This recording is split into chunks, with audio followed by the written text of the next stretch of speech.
Hello viewers, আসসালামু আলাইকুম। Easy cooking and baking চ্যানেলে আপনাদেরকে স্বাগতম। আজকে আমি খুবই মজার গরুর মাংস রান্না করে দেখাবো। এভাবে একবার গরুর মাংস রান্না করে দেখবেন, খেতে খুবই মজার হয়।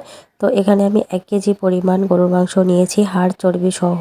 তো প্রথমে এখানে আমি দিয়ে দিচ্ছি হাফ কাপ পরিমাণ পেঁয়াজ কুচি, আর এখানে আমি হাফ কাপ পরিমাণ পেঁয়াজ বেরেস্তা দিয়ে দিচ্ছি। পেঁয়াজ বেরেস্তা অবশ্যই দিবেন, এতে করে কিন্তু মাংসের কালারটাও সুন্দর আসে আর খেতেও ভালো লাগে। 2টা কাঁচামরিচ দিয়ে দিলাম, আর এখানে আমি একটি তেজপাতা মাঝখান থেকে চিড়ে নিয়েছি, আর 2টি দারচিনি, একটি কালো এলাচ, আর 4-5টি দিয়ে দিচ্ছি সাদা এলাচ। লবঙ্গ দিয়ে দিচ্ছি 5-6টি। এখানে আমি একটা পাকা টমেটো দিয়ে দিচ্ছি। এখানে আমি স্বাদ মতো দিয়ে দিচ্ছি লবণ। ধনিয়ার গুঁড়া দিয়ে দিচ্ছি 1 চা চামচ পরিমাণ। জিরার গুঁড়া দিয়ে দিচ্ছি 1 চা চামচ পরিমাণ। হলুদের গুঁড়া দিয়ে দিচ্ছি 1 চা চামচ পরিমাণ। এখানে ঝালের জন্য আমি দিয়ে দিচ্ছি 2 চা চামচ পরিমাণ মরিচের গুঁড়া। আপনারা কিন্তু আপনাদের পছন্দ অনুযায়ী ঝালটা দিয়ে দিবেন। আর এখানে আমি পরিমাণ মতো দিয়ে দিচ্ছি সরিষার তেল। এখানে আমি 1/3 কাপ পরিমাণ টক দই নিয়েছি। টক দইটাকে একটু ফেটিয়ে দিলাম। তো টক দই দেওয়ার পরে এখন ভালো করে হাত দিয়ে মাখিয়ে নিব। আর এই পর্যায়ে ভালো করে মাখিয়ে নেবেন, তাহলে কিন্তু খেতে খুবই মজার হবে।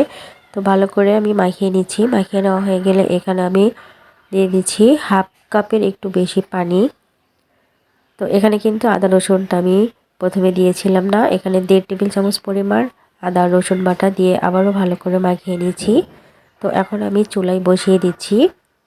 তো ঢাকনা দিয়ে ঢেকে আমি প্রথমে 10 মিনিট হাই হিটে রান্না করব, আর 10 মিনিট পর ঢাকনাটা খুলে নিচ্ছি। ঢাকনাটা খুলে নিয়েছি, আর মাংসটাকে আমি এখন একটু নাড়াচাড়া করে দিব। দিয়ে আবারও ঢাকনা দিয়ে ঢেকে আমি একদম চুলার আঁচটা লো থেকে একটু মাঝারি আছে রান্না করে নেব 40 থেকে 45 মিনিট। আর 40 থেকে 45 মিনিট পরে দেখতে পাচ্ছেন ঝোলটা কিন্তু একদম শুকিয়ে এসেছে, তেলটাও কিন্তু উপরে ভেসে উঠেছে। এরকম মাখা মাখা অবস্থায় আমি নামিয়ে নিয়েছি। আর অন্য একটা প্যানে দিয়ে দিচ্ছি পরিমাণ মতো সরিষার তেল। তেলটা যখন হালকা গরম হয়ে আসবে, এখানে হাফ চা চামচ পরিমাণ জিরা দিয়ে দিলাম, আর কিছু পেঁয়াজ কুচি। পেঁয়াজ কুচিগুলোকে আমি একদম ব্রাউন কালার হয়ে আসা পর্যন্ত ভেজে নিয়েছি। তো এই পর্যায়ে রান্না করা মাংসগুলো আমি দিয়ে দিচ্ছি। তো মাংসটা দেওয়ার পরপরই কিন্তু ঢাকনা দিয়ে ঢেকে দিবেন। তো ঢাকনাটা ঢেকে 1 মিনিট অপেক্ষা করার পরে ঢাকনাটা খুলে এই মাংসগুলোকে বেশ কিছুক্ষণ কষিয়ে নিব।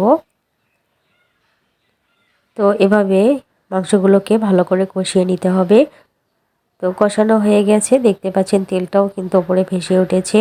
এই পর্যায়ে আমি যে পাতিলে রান্না করেছিলাম সেই পাতিলটা ধুয়ে একটু পানি দিয়ে দিলাম। তো আপনারা কিন্তু যে যেরকম ঝোল খেতে পছন্দ করেন সেভাবে পানি দিবেন। তো পানিটা দেওয়া হয়ে গেলে আবারও নাড়াচাড়া করে ঢাকনা দিয়ে ঢেকে রান্না করে নেব। তো আমি কিছুক্ষণ রান্না করে নিয়েছি, আর মাংসটা রান্না কিন্তু আমার একদম কমপ্লিট। এখন চুলা থেকে নামানোর আগে এখানে আমি 1 চা চামচ পরিমাণ ভাজা জিরার গুঁড়া দিয়ে দিচ্ছি। তো চুলা থেকে নামানোর আগে অবশ্যই এখানে ভাজা জিরার গুঁড়া দিবেন, এতে করে কিন্তু সুন্দর একটা ফ্লেভার আসে আর খেতেও কিন্তু অনেক মজা লাগে। তো আমি চুলা থেকে নামিয়ে নিচ্ছি। তো চুলা থেকে নামিয়ে নিয়ে আমি এখন একটা সার্ভিং প্লেটে নিয়ে নিচ্ছি। আর দেখতে পাচ্ছেন কতটা লোভনীয় লাগছে, আর খেতেও কিন্তু অসম্ভব মজার হয়। এভাবে একবার গরুর মাংস রান্না করে দেখবেন। এই গরুর মাংসটি রুটি, পরোটা, পোলাও বা সাদা ভাতের সাথে খেতে অসম্ভব মজার হয়।